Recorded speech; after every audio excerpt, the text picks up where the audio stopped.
నమస్కారం KNN news కి స్వాగతం. ఐరన్ లెగ్ రేవంత్ రెడ్డి మహారాష్ట్రలో ప్రచారం చేసి కాంగ్రెస్ ను ఓడించగా ఢిల్లీలో ప్రచారం చేసి విజయవంతంగా 0 సీట్లకు పడగొట్టారని బీఆర్ఎస్ వర్కింగ్ ప్రెసిడెంట్ కేటీఆర్ అన్నారు. దేశంలో ప్రధాని మోదీకి బీజేపీ అతిపెద్ద కార్యకర్తలు ఎవరైనా ఉన్నారంటే అది రాహుల్ గాంధీ, రేవంత్ మాత్రమేనని అందుకు చప్పట్లు కొట్టాలన్నారు. ఎక్కడైతే కాంగ్రెస్ పార్టీ ఒంటరిగా పోటీ చేస్తోందో అక్కడ బీజేపీని గెలిపిస్తున్నారని రాహుల్ గాంధీపై వ్యంగ్యాస్త్రాలు గుప్పించారు. సిర్పూర్ కాగజ్ నగర్ లోని తెలంగాణ భవన్ లో బీఆర్ఎస్ కార్యకర్తలతో నిర్వహించిన ఆత్మీయ సమావేశంలో భారత కార్యనిర్వాహక అధ్యక్షులు కేటీఆర్ మాట్లాడారు. కాంగ్రెస్ ప్రభుత్వం పైన ప్రజలు కోపంగా ఉన్నారని, కాంగ్రెస్ పార్టీ నేతలు ప్రజల్లోకి వెళ్తే ప్రజలు కొట్టే పరిస్థితులు ఉన్నాయని చెప్పారు. సీఎం రేవంత్ రెడ్డి కూడా పోలీస్ సెక్యూరిటీ లేకుండా బయట తిరిగే అవకాశం లేదన్నారు. ప్రజలు తిడుతున్న తిట్లకి రేవంత్ కాకుండా వేరే వాళ్ళు ఉంటే ఆత్మహత్య చేసుకునేవారన్నారు. తెలుగు భాషలో ఉన్న అన్ని తిట్లను ప్రజలు కాంగ్రెస్ పార్టీని తిడుతున్నారని, ఇంత దుర్మార్గమైన పాలన చేయాల్సిన అవసరం కాంగ్రెస్ కు ఏమున్నదో ఆలోచించుకోవాలని కేటీఆర్ వ్యాఖ్యానించారు. రేవంత్ రెడ్డి కాంగ్రెస్ ప్రభుత్వం కేవలం మాటల మనుషులే కానీ చేతన ప్రభుత్వం కాదని అర్థమైందన్నారు. తెలంగాణ నలుమూలలో కాంగ్రెస్ పార్టీకి తీవ్రంగా వ్యతిరేకత నెలకొంది ఉందని చెప్పారు. పాలమూరు రంగారెడ్డి ఎత్తిపోతల పథకానికి జాతీయ హోదా ఇవ్వలేదని కేంద్రం చెప్పినా ఒక్క కాంగ్రెస్ బీజేపీ ఎంపీ నోరు మెదపలేదన్నారు. కానీ లోక్సభలో గులాబీ దండు ఉండి ఉంటే కేంద్రంతో కొట్లాడుతుందని చెప్పుకొచ్చారు. రేపు రానున్న స్థానిక సంస్థల్లో తమ పార్టీ అభ్యర్థులను భారీగా గెలిపించుకునేందుకు పార్టీ శ్రేణులు కృషి చేయాలని కేటీఆర్ పిలుపునిచ్చారు. ప్రజలు చాలా కోపంగా ఉన్నారు, అది కూడా చెప్తున్నా మీకు. నేను ప్రజలు కోపంగా ఉన్నారు. కాంగ్రెస్ ఓడవడన్న ప్రచారానికి వస్తే తన్నటట్టే ఉన్నారు. నిజంగా చెప్తున్నాను. సెక్యూరిటీ లేకుండా రేవంత్ రెడ్డి దొరికినా కూడా తంతారు, కట్టున్నది కదా. నేను ఉదయం చెప్తున్నాను, నేను చూస్తున్నా, నిజంగా చెప్తున్నా. ఆ వీడియోలలో తిట్లు ఏందా నాకు అర్థం కాదు. నేను ఇన్ని తిట్లు ఉంటాయని కూడా తెలియదు నాకు. ఇంకోటి అయితే ఆయన బకెట్లో నీళ్ళు పోసుకొని అలా దుంకి చచ్చిపోతుండు. రేవంత్ రెడ్డి కాబట్టి బతుకుతుండు, కానీ ఇంకోటి అయితే ఎప్పుడో చచ్చిపోతున్నాడు తిట్లకు. అరే అరే ఏం తిట్లు అవి, ఏంది అది? తెలుగు భాషలో ఇన్ని తిట్లుంటాయని కూడా ఎక్కలేదు నాకు. గన్ని రకాలుగా తిడతాను. అది ఎవరు తిట్టేది మళ్ళా? 80 ఏళ్ళోళ్ళు, 90 ఏళ్ళోళ్ళు. నిన్న ఒక మహిళ, ఒకటే అడుగుతున్నా, ఏం అవసరం ఉన్నది ఇంత దుర్మార్గంగా పాలన చేస్తాను? నిన్న ఒక ఊళ్ళో కొడంగల్లో భూములు అంటే ఒక్క ఊళ్ళో 110 ఎకరాలు కావన్నట్టు రేవంత్ రెడ్డి. ఆ 110 ఎకరాల కోసం 400 మంది పోలీసులు పంపుతావు. 400 మంది ఊళ్ళో ఉన్నది పాపం ఎంతమంది ఉన్నారు వాళ్ళ తాండల. వాళ్ళంతా లంబాడ సోదరులు, లంబాడ ఆడబిడ్డలు. వాళ్ళ మీదకి మొన్ననే పగబట్టి 40 రోజులు జైలుకి పంపిండి 40 మందిని. మళ్ళా సిగ్గు లేకుండా మళ్ళీ అదే ఊరికి 400 మంది పోలీసులను పంపి ఇది పోలీస్ రాజ్యం అన్నట్టు హుకుమత్ చేస్తూ ఉన్నాడు. ఇంకోవైపు నిన్న ఇక్కడ ఒక చెప్పుల దుకాణం కొట్టుకునేటోళ్ళు నాచారంలో. ఇంకొక ఆమె ఒక చిన్న పాల దుకాణం, పాల డబ్బా, దుకాణం కూడా కాదు డబ్బా, డబ్బా మీద పడ్డాడు. అంటే ఇక పేదోళ్ళు బతకద్దా తెలంగాణలో? 10 ఏళ్ళు కేసీఆర్ గారికి ఇట్లాంటి గలీజ్ పనులు ఏమైనా చేసిండా? పేదోళ్ళు కడుపులో పెట్టుకొని చూసుకున్నాడు. రైతుకు టైంకు పైసలు ఇచ్చిండు. కరోనా వచ్చినా ఏమొచ్చినా రైతును కడుపులో పెట్టుకొని చూసుకున్నాడు. పేదవాడి సంక్షేమం చూసిండు. కళ్యాణ లక్ష్మి ఆగకుండా చూసిండు. మీకు నెల నెల వచ్చే పెన్షన్ పైసలు ఆగకుండా చూసిండు. ఇంత బాగా చూసుకుంటే ఈయనేం చేసిండు రేవంత్ రెడ్డి? అంతకంటే ఎక్కువ ఇస్తా అని చెప్పిండు. కేసీఆర్ 2000 ఇస్తుండు, నేను 4000 ఇస్తా. కేసీఆర్ రైతు బంధు 10,000 ఇస్తుండు, నేను 15,000 ఇస్తా అన్నాడు. కేసీఆర్ కళ్యాణ లక్ష్మి 1,00,000 ఇస్తుండు, మీదికెళ్ళి తులం బంగారం ఇస్తా అని చెప్పిండు. కేసీఆర్ బిడ్డ ఉడేటప్పుడు ఇస్తాడు కళ్యాణ లక్ష్మి, నేను నువ్వు లగ్నపత్రిక పెట్టుకోగానే ఇస్తా అన్నాడు. దీన్ని మాటలు చెప్పి 3 బస్ అని, అల్లమని, బెల్లమని, రుణమాఫీ అని 420 హామీలు ఇచ్చి ఆఖరికి ఇవాళ అత్యవసర మార్కులతో వచ్చిండు, ముఖ్యమంత్రి అయింది. కానీ ఇవాళ ఏమైందో తెలంగాణ ప్రజలకు సంవత్సరం లోపల అందరికి అర్థమైంది. కాగజ్ నగర్ కావచ్చు, అలంపూర్ కావచ్చు, ఆదిలాబాద్ కావచ్చు, నారాయణఖేడ్ కావచ్చు, కోదాడ కావచ్చు, భద్రాచలం కావచ్చు, నలుమూలల తెలంగాణలో అందరికి ఒక విషయం అర్థమైంది. రేవంత్ రెడ్డి కాంగ్రెస్ ప్రభుత్వం వీళ్ళు మాటల మనుషులే తప్ప చేతల మనుషులు కాదు. అందుకే మీకు ఇవాళ కాగజ్ నగర్లో 3 ఉండొచ్చు కాంగ్రెస్ నాయకులు, 4 ఉండొచ్చు, ఎంతమంది సిపాయిలని ఉండొచ్చు, కానీ ఒక్కడికి కూడా 4 ఓట్లు తీసుకునే పరిస్థితి లేదు. అది మాత్రం పక్క. ఎందుకంటే మంట మీద ఉన్నారు ప్రజలు. ఏడ దొరుకుతారా కాంగ్రెస్ వాళ్ళకి? తను నమ్మిన వారిని నట్టేట ముంచాడు ఓ వ్యాపారి. సూపర్ మార్కెట్ నిర్వహణ పేరుతో జనం దగ్గర తీసుకున్న సొమ్ములతో పరారయ్యాడు. ఏకంగా 2 కోట్లతో ఉడాయించాడు. ఈ సంఘటన కామారెడ్డి జిల్లా కేంద్రంలో చోటు చేసుకుంది. కాగా బాధితులు స్థానిక పోలీస్ స్టేషన్లో ఫిర్యాదు చేయగా సదరు వ్యాపారి ఐపీ పెట్టి పారిపోయినట్లుగా తెలుస్తోంది. ఓ సూపర్ మార్కెట్ వ్యాపారి సుమారు 2 కోట్లతో పరారయ్యాడు. ఈ సంఘటన కామారెడ్డి జిల్లా కేంద్రంలో కలకలం రేపింది. బాధితుల కథనం ప్రకారం వివరాలు ఈ విధంగా ఉన్నాయి. కామారెడ్డి పట్టణంలోని ప్రియా టాకీస్ రోడ్డు వద్ద హబీబ్ అనే వ్యక్తి మెగా మార్ట్ పేరుతో సూపర్ మార్కెట్ నెలకొల్పాడు. పలువురు వద్ద వివిధ పనుల నిమిత్తం భారీగా అప్పులు తీసుకున్నాడు. షాప్ లో పనిచేసే మహిళా సిబ్బంది వద్ద కూడా బంగారం తీసుకొని సుమారు 2 కోట్ల వరకు టోకరా వేసి అజ్ఞాతంలోకి వెళ్లిపోయాడు. చివరికి సూపర్ మార్కెట్ కు సరుకులు సరఫరా చేసే డిస్ట్రిబ్యూటర్లకు కూడా డబ్బులు ఇవ్వాల్సి ఉన్నట్టు సమాచారం. కాగా శనివారం బాధితులు సూపర్ మార్కెట్ వద్దకు భారీగా చేరుకున్నారు. షాపులో విలువైన సామాగ్రి మొత్తాన్ని ముందే తరలించినట్టు గుర్తించారు. దీంతో డిస్ట్రిబ్యూటర్లు వచ్చి మిగిలిన సామాగ్రిని తమ వెంట తీసుకెళ్లారు. 40 రోజులుగా షాప్ మూసి ఉండడంతో అనుమానం వచ్చిన కొందరు బాధితులు ఈ విషయమై కొన్ని రోజుల క్రితం స్థానిక పోలీస్ స్టేషన్ లో ఫిర్యాదు చేయగా సదరు వ్యాపారి ఐపీ పెట్టి పారిపోయినట్టుగా తెలుస్తోంది. అయితే పట్టణంలో వ్యాపారం పేరుతో అప్పులు తీసుకొని బాధితులను నిండా ముంచుతున్న ఘటనలు వరుసగా వెలుగు చూస్తున్నాయి.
విద్యార్థులు కష్టపడి చదివి ఉన్నత శిఖరాలు అధిరోహించాలని కామారెడ్డి కలెక్టర్ ఆశీష్ సంగ్మాన్ అన్నారు. వార్షిక పరీక్షల్లో ఉత్తమ ఫలితాలు సాధించడంపై దృష్టి సారించాలన్నారు. ప్రతి విద్యార్థికి ప్రామాణిక విద్యను అందించడానికి ప్రభుత్వం భారీ మొత్తంలో ఖర్చు చేస్తోందని పేర్కొన్నారు. శుక్రవారం రాత్రి రామారెడ్డి మండలం ఉప్పల్వాయి తెలంగాణ సాంఘిక బాల రెసిడెన్షియల్ పాఠశాల జూనియర్ కళాశాలను కలెక్టర్ ఆశీష్ సంగ్మాన్ సందర్శించారు. సందర్భంగా 10వ తరగతి విద్యార్థులతో కలిసి మాట్లాడారు. రోజువారీ కార్యక్రమాలు, చదువు, ఆటలు, ప్రత్యేక కార్యక్రమాలు, ఫిజికల్ ఫిట్నెస్, భోజనం లాంటి సౌకర్యాలపై ఆరా తీశారు. వార్షిక పరీక్షలకు సన్నద్ధం కావాలని, 100% రిజల్ట్ రావాలని తెలిపారు.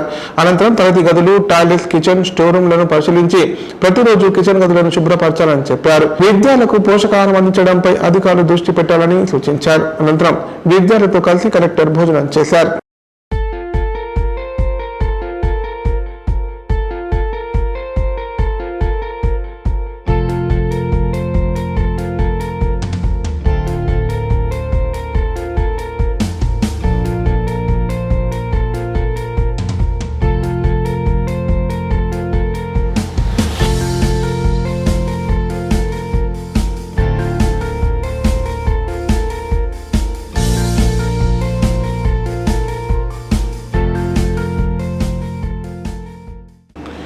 కాలం మారుతోంది. అభివృద్ధిలో దేశం ముందుకు సాగుతోంది. అయినా దళితుల పట్ల వివక్ష కొనసాగుతోంది. ఇప్పటికీ కొన్ని చోట్ల దళితుల ఆలయ ప్రవేశాలను అడ్డుకుంటున్నారు. రాజ్యాంగం ఇచ్చిన హక్కులను ఉల్లంఘిస్తున్నారు. తాజాగా ఇలాంటి ఘటనే తాడ్వాయి మండలం బ్రహ్మాజివాడి గ్రామంలో చోటు చేసుకుంది. ఆధునిక యుగంలోనూ అంటరానితనం ఏదో ఒక రూపంలో కనిపిస్తోంది. దళితులపై వేధింపులు నేటికి కొనసాగుతూనే ఉన్నాయి. తాజాగా కామారెడ్డి జిల్లాలోని తాడ్వాయి మండలం బ్రహ్మాజివాడి గ్రామంలో గుడిలో కూర్చున్న ఓ దళితుని బయటకు పంపిన ఘటన తీవ్ర సంచలనం రేపుతోంది. ఇటీవల ఆ గ్రామంలో కొత్తగా మల్లికార్జున స్వామి ఆలయం నిర్మించిన యాదవులు ప్రతిష్టాపన వేడుకలు నిర్వహిస్తున్నారు. ఇందులో భాగంగా ఆలయ ప్రాంగణంలో భజన కార్యక్రమం ఏర్పాటు చేశారు.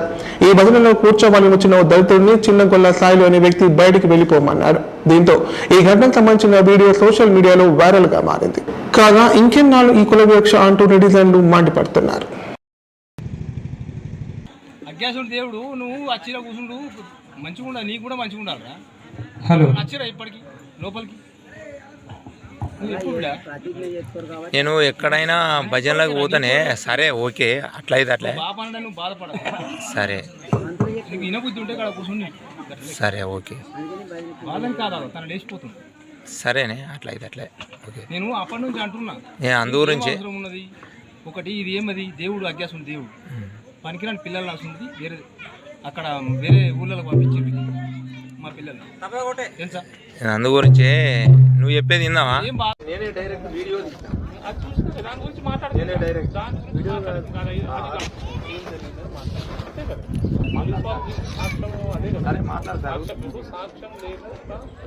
కోర్టు నమ్మదు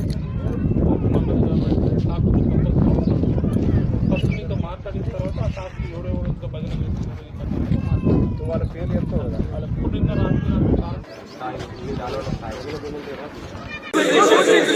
భజన భక్తులను పిలిచి అవమానించడమా, భజన భక్తులను పిలిచి అవమానించడమా, ఇంకా కులమత భేదాల సిగ్నర్. నా పేరు కూరేల రమేష్, గ్రామం బ్రహ్మాజివాడి. నాకు జరిగిన నష్టము భజనకు రమ్మని గ్రూప్లో మెసేజ్ పెట్టారు, మళ్ళీ ఇంటింటికి కారట్ ఇచ్చారు కాబట్టి మళ్ళీ ఇద్దరికి ఫోన్ చేసి భజనకు రమ్మని మాలమాది వాళ్ళు రావన్నా అద్దా అని అడిగితే రమ్మన్నారు. రమ్మంటేనే నేను పోయినాక బుక్కెడు అన్నం తిని పోయి కూర్చోగానే అక్కడి నుంచి చిన్నగొల్ల సాయిలు విమర్శించి తిట్టి ఎల్లగొట్టిండు. నాకు బాధ కనికరం బాగా అనిపించింది కాబట్టి అప్పుడు దాకా వెళ్ళి వచ్చిన ఆడ ఏం గొడవ పెట్టుకోలే. ఈ విషయం నాకు జరిగింది కాబట్టి తాడవే పోలీస్ స్టేషన్లో ఫిట్టింగ్ కూతా ఇవ్వడం జరిగింది.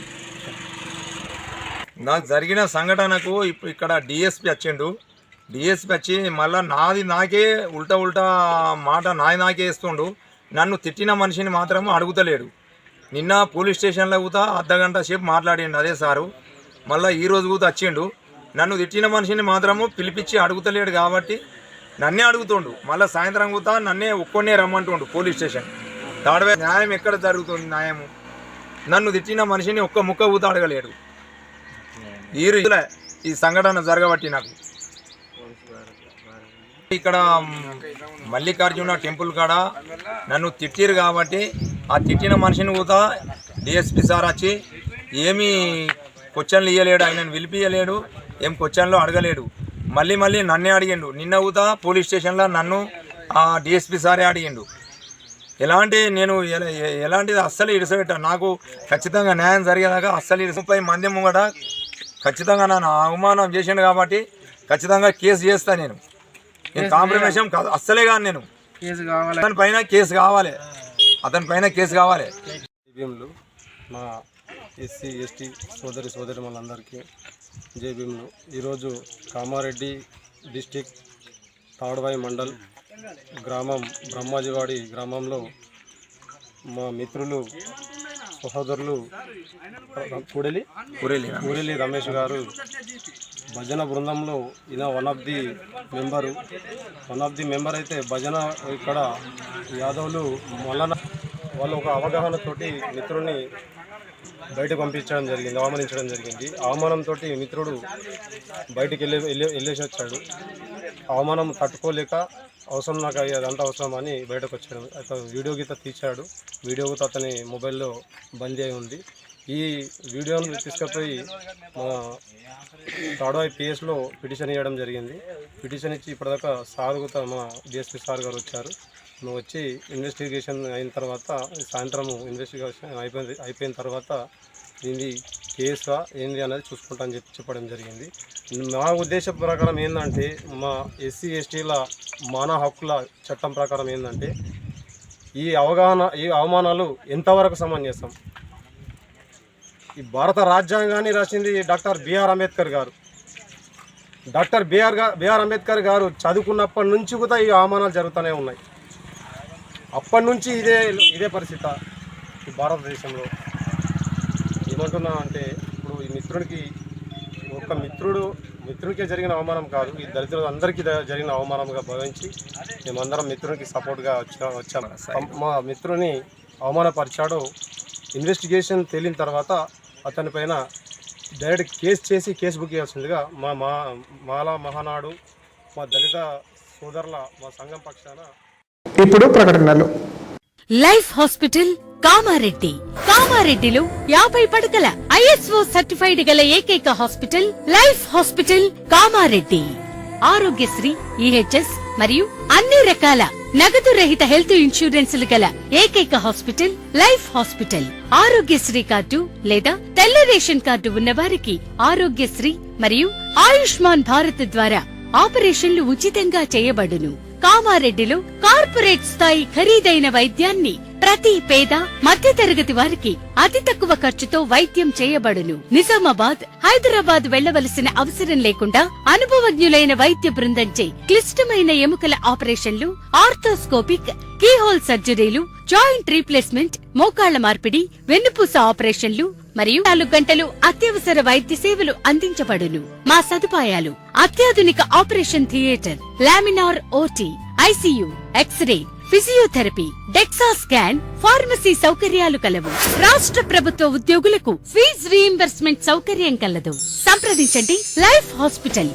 తెలంగాణలో మొట్టమొదటిసారిగా అధునాతన పద్ధతిలో నరాల, మానసిక, sex, alcohol, fits treatment, AC intensive care unit ఇప్పుడు మన నిజామాబాద్ లో doctor B Keshavulu MD psychiatry, Osmania గారి ఆధ్వర్యంలో అన్ని సదుపాయాలు గల అత్యాధునిక అతిపెద్ద హాస్పిటల్ ప్రారంభించబడ్డది. నరాల బలహీనతలు, తలనొప్పి, ఫిట్స్, పళ్లు బిగపట్టడం, భయం, గుండెదడ, డిప్రెషన్, ఒంటరితనం, మంత్రాలు చేతబడి చేశారని అనుమానపడటం, వ్యతిరేకమైన ఆలోచనలు, తన గూర్చి మాట్లాడుకుంటున్నారని, చంపడానికి వస్తున్నారని భ్రమపడటం, ముట్టిందే ముట్టటం, కడిగిందే కడగటం, సెక్స్ లో బలహీనత, శీఘ్రస్ఖలనం, హస్తప్రయోగం, సెక్స్ లో తీవ్ర అసంతృప్తి, భార్యాభర్తల మధ్య అనుమానాలు, పిల్లల అల్లరి, అతికోపం, మతిమరుపు, చదువులో వెనుకబాటుతనం, alcohol, cigarette, gutka, Gul form బానిసైన వారికి స్పెషల్ ట్రీట్మెంట్. గమనిక: ఆధునిక ఏసీ వార్డు, అత్యంత విశాలమైన భవనం, అన్ని నరాల మానసిక సమస్యలకు మరియు ఆల్కహాల్ ను మాన్పించుటకు అడ్మిషన్స్ సౌకర్యం గల తెలంగాణలోనే అతిపెద్ద hospital doctor Keshavulu hospital. Bus stand ఎదురుగా లైన్, ఖలీల్వాడి, నిజామాబాద్. ఫోన్ 08462255189. పట్టభద్రుల ఉపాధ్యాయ నియోజకవర్గ ఎన్నికల దృష్ట్యా శిక్షణ కార్యక్రమాలు నిర్వహించడం జరుగుతోందని కలెక్టర్ ఆశీష్ సంగ్వాన్ అన్నారు. పోలింగ్ కేంద్రానికి 100 మీటర్ల లోపు బయట వ్యక్తులను అనుమతించకూడదని చెప్పారు. ఎన్నికల కోసం కేటాయించిన సిబ్బంది బాధ్యతగా విధులు నిర్వహించాలని ఆదేశించారు. కామారెడ్డి కలెక్టరేట్ సమావేశ మందిరంలో PO, APO, POలకు మొదటి దఫా శిక్షణ కార్యక్రమాన్ని నిర్వహించారు. ఈ సందర్భంగా కలెక్టర్ ఆశీష్ సంగ్వాన్ మాట్లాడారు. ఎన్నికల కమిషన్ ఆదేశాల మేరకు ఎన్నికలను పకడ్బందీగా మార్గదర్శకాలకు అనుగుణంగా నిర్వహించాలని తెలిపారు. ఈ నెల 27న జరగనున్న మెదక్, నిజామాబాద్, ఆదిలాబాద్, కరీంనగర్ పట్టభద్రుల ఉపాధ్యాయ నియోజకవర్గాలకు ఎన్నికలు నిర్వహించడం జరుగుతుందన్నారు. ఎన్నికల కోసం కేటాయించిన సిబ్బంది బాధ్యతగా విధులు నిర్వర్తించాలని స్పష్టం చేశారు. శిక్షణ తరగతుల్లో తెలిపిన ప్రకారం విధులకు హాజరు కావాలని సూచించారు. ఈ నెల స్థానిక ప్రభుత్వ డిగ్రీ కళాశాలలో ఎన్నికల సామాగ్రి పంపిణీ చేయడం జరుగుతుందని చెప్పారు. పోలింగ్ కేంద్రాలకు కేటాయించిన ప్రిసైడింగ్ పోలింగ్ అధికారులు సామాగ్రిని తీసుకొని పరిశీలించి కేటాయించిన పోలింగ్ కేంద్రాలకు ఏర్పాటు చేసిన వాహనాలు వెళ్లాల్సి ఉంటుందన్నారు.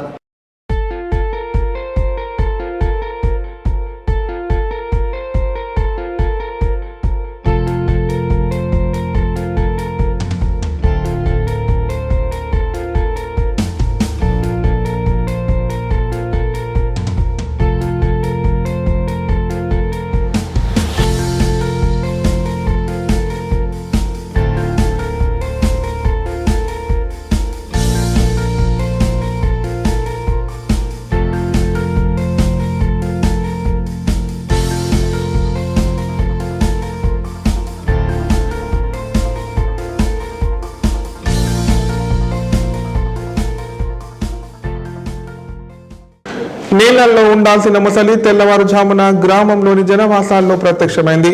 మొసలి ఎదురుగా చూసిన జనం ఒక్కసారిగా ఉలిక్కిపడ్డారు. ప్రాణభయంతో కేకలు వేశారు. ఈ సంఘటన నిజామాబాద్ జిల్లా ఎర్గట్ల మండలం తాళ్లరాంపూర్ గ్రామంలో చోటు చేసుకుంది. దీంతో అటవీ శాఖ అధికారులు, పోలీసులు ఘటనా స్థలానికి చేరుకొని ముసలిని బంధించి తీసుకెళ్లారు.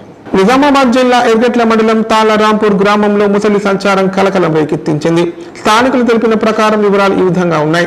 శనివారం ఉదయం 3 గంటల ప్రాంతంలో గ్రామంలో చికెన్ సెంటర్ నిర్వహిస్తున్న ఓ వ్యక్తి షాపు తెరవడానికి వచ్చాడు. ఆయనకు స్థానికంగా ముసలి కనిపించడంతో ఆందోళన గురయ్యాడు. వెంటనే తేరుకొని డైల్ 100కు కాల్ చేసి ముసలి సమాచారాన్ని అందించాడు. స్థానికులను కూడా అప్రమత్తం చేశారు. ఈలోపు సంఘటనా స్థలానికి పోలీసులు, ఫారెస్ట్ అధికారులు చేరుకున్నారు. గ్రామస్తుల సహకారంతో ఉదయాన్ని ముసలిని పట్టుకొని బంధించారు. ఫారెస్ట్ అధికారులు బంధించిన ముసలిని తమతో తీసుకెళ్లిపోయారు. దీంతో గ్రామస్తులు ఊపిరి పీల్చుకున్నారు.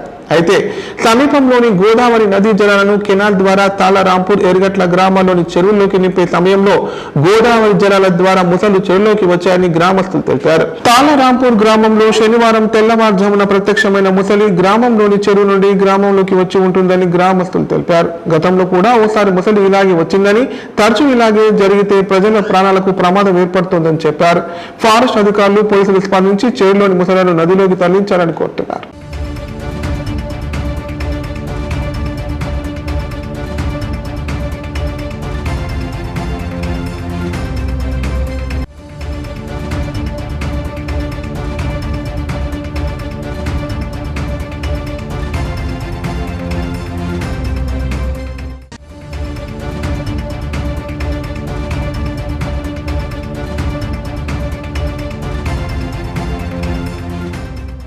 ఇప్పుడు సంక్షిప్త వార్తలు. ఢిల్లీ ఎన్నికల్లో బీజేపీ అఖండ విజయం సాధించడం పట్ల భాజపా కామారెడ్డి నేతలు హర్షం వ్యక్తం చేశారు. ఇందులో భాగంగా బీజేపీ పార్టీ జిల్లా కార్యాలయంలో టపాసులు కాల్చి సంబరాలు చేపట్టారు. అనంతరం మిఠాయిలు పంచిపెట్టి శుభాకాంక్షలు తెలుపుకున్నారు. పార్టీ కామారెడ్డి జిల్లా అధ్యక్షులుగా పదవి బాధ్యతలు చేపట్టిన తర్వాత నేను నీలం చిన్నరాజులను ఈరోజు భారతీయ జనతా పార్టీ భారతదేశంలోని రాజధాని ఢిల్లీలో మొట్టమొదటి జెండా ఎగరవేయడం జరిగింది. భారతీయ జనతా పార్టీ 27 సంవత్సరాల తర్వాత భారతీయ జనతా మొట్టమొదటి జెండా ఎగరవేయడం. ఇది నరేంద్ర మోడీ గారు భారతదేశంలో చేసిన కేంద్ర ప్రభుత్వ పథకాలు ప్రజలందరూ గుర్తించి ఈరోజు భారతీయ జనతా పార్టీకి పట్టం కట్టడం జరిగింది. ఈ జిల్లా వ్యాప్తంగా కూడా ఉన్న 4 అసెంబ్లీలు ఎల్లారెడ్డి, బాన్స్వాడ, జుక్కల్, కామారెడ్డి అన్ని మండలాల్లో కూడా విజయోత్సవ ర్యాలీలు, విజయోత్సవము, టపాకులు కాల్స్తా ఉన్నారు. భారతీయ జనతా పార్టీ తెలంగాణ రాష్ట్రంలో జెండా ఎగరవేస్తుందని చెప్పి ఈ సందర్భంగా తెలియజేస్తున్నాను. భారత్ మాతాకి జై, భారత్ మాతాకి జై. వార్తలు ఇంతటితో సమాప్తం. తిరిగి ప్రసారమే వార్తలు మళ్ళీ కలుద్దాం. అంతవరకు సెలవు. నమస్కారం.